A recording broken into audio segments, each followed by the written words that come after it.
feeding the cats or short or whatever you want to call this type of training style, it's not traditional. People want to know why we're doing it. What's the science behind it? We're undoing decades of tradition, which is lots and lots of reps, hard work, grit, grind, whatever other words you want to say that describe the traditional style of training. Whereas feed the cats is less is more. We all know all Tony's mantras about why we do it. So when people ask questions, why does this work? Why are we doing it this way? Where's the science behind it? These are your answers to those people who have those kind of questions. So why only 10 meters? Well, since most of us deal with high school athletes, most of them have no idea how to reach their neural ceiling. And nothing can take you to that neural ceiling faster than running a fly. But since COVID and the way kids are today, most kids have never sprinted fast before. So why not take the smallest section that we can measure and make them learn how to find that ceiling for those 5 to 7 steps that it takes them through that range of distance. If we're looking at it at a bigger picture, we know that elite athletes very rarely can match blocks of 3 10-meter sections or a fly 30 and replicate those times throughout the whole thing. And if you look at the only person that did that, Usain Bolt. So why are we asking our athletes to try and find that neural ceiling for 30 meters when we can't even do 10? Over time, as they become more efficient, then you can start to stretch it out. But even then, 30 is going to be more of a neural endurance type workout. Again, more graphs showing where people hit their times and can they replicate those sections. Now, I know it's at the end of the race. We'll talk about why that is in a second, but it's hard to do. So why not shorten it down and really get, especially our younger kids, our first year and second year kids, to really find that ceiling and get it consistently hit those marks. And over time, they improve. In fact, I think we see early on that there's quite a bit of improvement for the first 4 to 6 weeks. Part of it is, too, if you look at research, we all like to look at research and see what they're doing. We see that, they need those 30-meter segments when they do their research on sprinting because you can do force velocity curves. 10 meters is way too short to do a force velocity curve. So again, if we're looking to science to dictate what we're doing, they have a reason why they like that distance as well. So why do we use a 20-meter run-up? Well, part of it is because a lot of us are football people. We can tie in that 40-yard dash mentality, and they can see that distance. But part of it has to do with something called diminishing rate of force, which is really how long can an athlete keep a horizontal drive? How much force can they hold in a horizontal fashion for as long as possible? The faster the runner, the longer or more time they keep that horizontal drive. So those guys, elite guys, usually take 40, 50, 60 meters to build up to hit that top speed, and that's because they have a good DRF. Our people don't. So if we're going to look at actual numbers, science trying to measure speed and quantify speed, trying to figure out why people run fast and put numbers to it, these are the metrics that they're using. Whether it's J.B. Morin, Ken Clark, this is Ryu Nagahara, this is how they do it. And we can see at the bottom there, decrease in the rate of force. How long can you hold it? The RF max percentage, how effective are you at pushing out and forward? To me, that and Pmax, which is the power that you put in the ground per kilogram or weight-wise, that way you can eliminate, these giant people where just the math would give them higher numbers. Those are the two that really dictate how fast you go. Force naught, which is newtons per kilogram, is what gets you going. But it's really those two that we want to develop. Then we're going to look at ways that you can develop those later on. So what does a good DRF look like? Well, here's an athlete who, when she pushes, she has as much horizontal force as possible. And what I'm looking at is, where is her shin going? If we drew a line off the top of that shin on her left leg, how low to the ground is that? So she explodes out, this leg hits, right leg hits, she's going to roll over. So you can see she is pushing horizontally. Now this third step is really flat. You can see just how low she keeps her shins when she drives. Especially that step right there. She is still pushing in an incredibly horizontal fashion coming out of the blocks. She does the same thing when she sprints as well.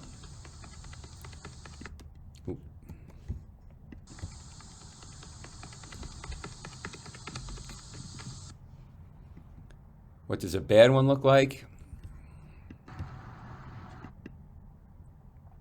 When this gentleman pushes, he's got all the great KPIs, all the good markers. That all looks great. You know, the split, the explode out, first good step, but when he hits, his foot collapses and his shin is pointing up. It's probably 70 degrees. So he's pushing at 70 degrees, where the person before was pushing at 20 degrees. So regardless of how strong you are or how powerful you are, you're pushing in different ways. And that's why the previous person would beat this guy by the third step. Hits, again, she was pushing at probably about 30 degrees and he's at 45. So she has a much better DRF than he has. Again, here's his third step, and now he's almost pushing at 90 degrees, 80.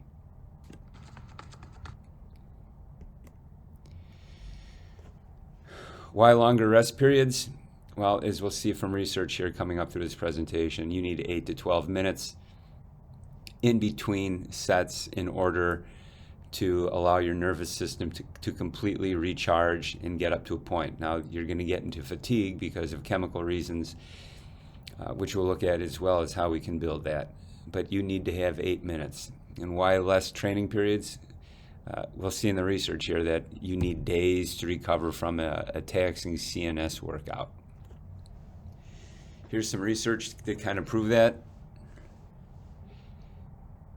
The results suggest repeated sprint training with the insertion of longer rest periods is an efficient strategy for improving maximal power compared to the same separated by short rest periods alone. I mean, it's kind of obvious, and they're looking at, again, 8 to 12 minutes in order to get that same type of output. Here's another piece. Now in 2020, they're saying that it actually has a negative impact on neuromuscular performance and actually has little impact on endurance based on this research. So 23-second runs. This is something that I invented back in the long time ago. But basically, I picked 23-second runs because that was the midpoint in DB Hammer's anaerobic world. And I figured that, well, if I have 4 guys that can run a 223 seconds indoors, I'd have a really good team. And why do I give 8 to 12 minutes? Because really I'm trying to get the body to build creatine stores, which is the ability to, the body says, I need more, this isn't going well, start manufacturing more creatine so we can do this better. So DB Hammer, the mysterious guy who wrote the book, greatest training book, sports training book ever, came up with this way to analyze or to break up your endurance. So anaerobic 1 is 9 seconds, that's ATP. Anaerobic 2 is creatine and glycogen stores. And aerobic, which is above 70 seconds, are the 3 ways that our body does work, and different ways that you can fuel it. So if I'm trying to build fuel for each category, and one is ATP mitochondria stuff, Cal Dietz's famous 60-second hold, a heavy 60-second hold followed by 40 seconds of a slow movement is a great way to build that ATP. It's a way to amp up your mitochondria. Anaerobic 2 is your creatine stores. And again, we're going to look at 7 to 12 minutes rest between sets. Supplementing with creatine, red meat, spinach are all great ways to develop it. In aerobic 1, That's in the weight room. It's 10 seconds with 1 minute rest for 48 reps, with 4 to 8 reps with a 5 to 6 minute rest. It's a good way to do it in the weight room. Repeat fly 30s with a 3% drop off, which I'm going to get to drop offs in a second, is another way to do this, which is I'm going to do repeat fly 30s. I'll run a fly 30, measure it, walk back, and when I get a 3% decrement in my performance, that's when I stop. So ATP system is my mitochondria. And again, I showed you how to do that. Phosphagen, if you want to find out what those phosphagen levels are, you're going to take 63% of your body weight benched until you can't do it anymore. And that shows you where you kind of run out of, 63% of your max. It's a typo. And see how long you go. And that kind of shows you where you start to run out of creatine or your phosphagen system. Again, 8 to 12 minutes rest is where you build that. Why do we do the longer stuff, the anaerobic lactic acid stuff? Is because it creates a greater work capacity in your athlete, which the more work you can do, eventually you're going to have a change in your peak output. If you're just raising the entire system, things get better. So if you train on the boundaries of those, it will help improve the different brackets or the different systems that are above and below it. If you just train short all the time, it will hurt your longer capacity, your anaerobic too, which means it depletes you'd never build those creatine stores. So there's got to be this balance. And when you're designing these workouts, you want to train one system. So if you're looking at Tony's work, the 4x4 predictors, whether it's the 600 meter style or the 450, those work takes you to the anaerobic 2 recovery systems, which again is the brilliance of what he does and how he builds these things. And as I said before, repeat fly 30s can also be manipulated to work your anaerobic 2 systems, which is my ability to repeat at a top end speed. It's a great workout mid-season. It kind of breaks up the monotony of doing all your short stuff. Why do we have so few reps? Well, AREG, which is a way to regulate your training, is a way to figure out when to stop. If you're doing power work, it's a 4% drop. So if I run a 10-second 100-meter dash, when I ran 10 fours, I knew it was time. The fatigue would say your neural system or nervous system is out of gas, time to stop. So I've been timing people for decades now, and it just turned out to be that between 2 to 4 reps is about what people can handle when you're doing top-end CNS work.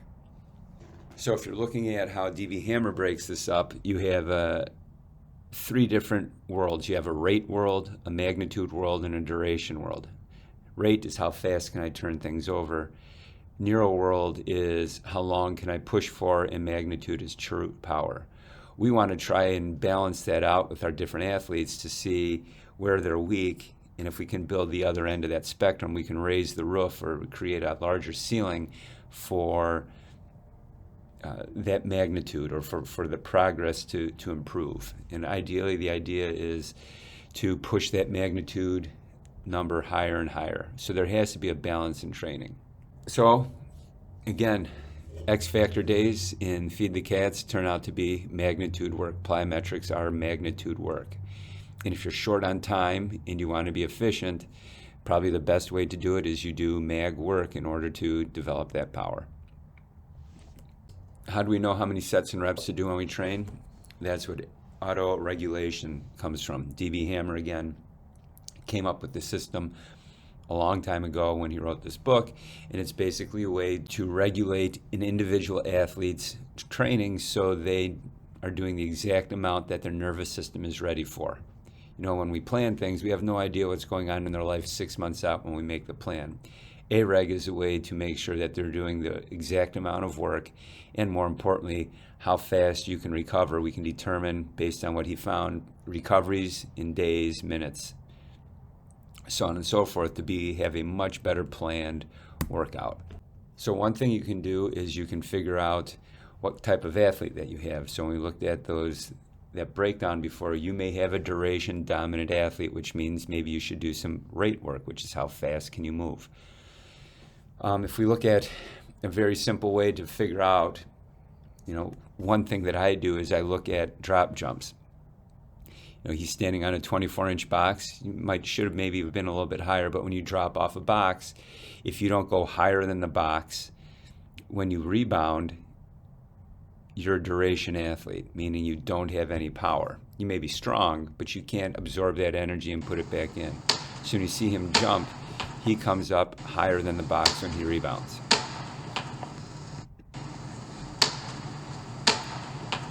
Likewise, when he vertical jumps, you can see there's not a very big wind-up. It's just a short, quick pop, and he goes 36 inches in the air without even trying. And here's his drop jump from the side, easily higher than the box. So with that athlete, it might be appropriate that he does some strength work, because his power and rate, because of the way he gets off the ground, would be one that he can raise the roof by just getting stronger. Here's again another athlete, a very short jump. No wind up at all. And she finds a way to go pretty high, and that's compared to someone who has a huge gather to try to jump. Even the landing suggests that he doesn't have the stability, the stiffness to absorb that. So how do we know how far to go? Well, you have drop-offs. If you have weightlifting, duration work, you're going to go to a 6% drop-off. Magnitude, it's a 4% drop-off. Rate, it's a 1 to 2%. And this is all based on training once every 4 days. Again, that's once every 4 days. He doesn't really have much shorter than that. So why do we train so few days? Well, DB Hammer, it's a 4-to-1 ratio. So for every 4 days, you're going to train once, or a 6-to-2 ratio over a 25-day period of time. If you want to get into more fatigue or more endurance settings, you would train more frequently. But to him, this is as fast as you would train. So training every other day is still a little bit short based on all the research to develop your CNS. Neuromuscular fatigue and recovery after heavy resistance jump and sprint training. You need 72 hours to completely recover from a CNS workout. Straight up, there's the research. Any shorter than that, you're going to come up short in your expectations for your results. Again, this is with soccer. It takes 48 hours to recover from a soccer game. And what do? We make them play 6 and 7 games a week, then go back to practice. It never ends, and we're killing our kids. Here's his mark showing the number of days to recover. So if you wanted to go every 6 days, you would train to a 12% drop. A lot of times he does not cycle up or lower. Sometimes he does, but for the most part, he tries to make it all in one day, so you have true recovery for that CNS. Here's how you can calculate those loads and times to fatigue. If you're doing load, very basically, you're going to take a number that you put on the bar, like 200 pounds. I'm going to put 188 on the bar, and I'm going to do singles until I miss, which is about an 8-minute rest in between. If I want to build more capacity, I can drop that weight even lower, maybe down to 180 or 175, and do more sets to build capacity. Or if I wanted to do more prime stuff, pure power, then I would cut it down to 195.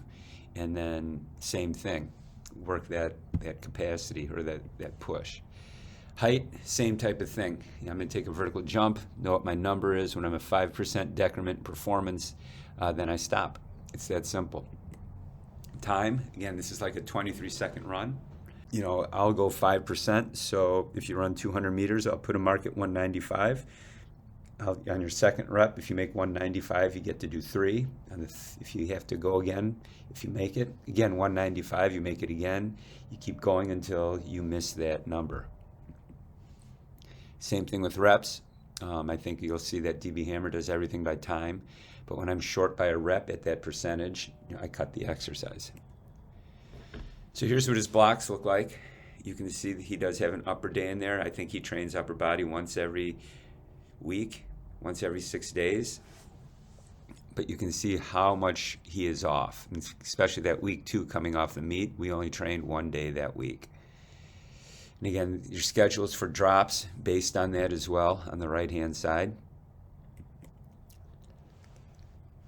The way he sets up his workouts is supersets, so you'll have one measuring exercise, and then you'll cycle through, and then when you miss that rate or that you miss the number, whatever you're measuring, then you cut that exercise out of the cycle, or you just stop altogether. Again, another workout with block work and jump cycles, and you're counting reps and you're looking at percentage drops. As we talked about before, how you increase your work capacity, which is raising the roof all the way around. Work capacity as well as your pure output. Why is it all working? Well, research shows that rest actually helps with the idea that you can convert fast twitch to slow twitch, or slow twitch to fast twitch muscle fibers. There's 3 types. There's one that converts. We want to get as much fast twitch muscle fiber as we can, and we see that low frequency stimulation and exercise actually converts those fibers to slow twitch. How do we get more fast twitch? Well, rest is certainly one of them, including they found that immobilization.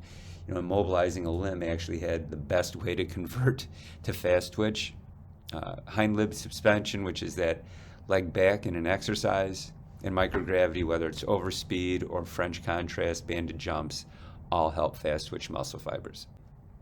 Training for endurance and strength never goes well. You convert to slow twitch muscle fibers. Strength and doing them again together decreases in rate of force, which again is not what we're trying to do.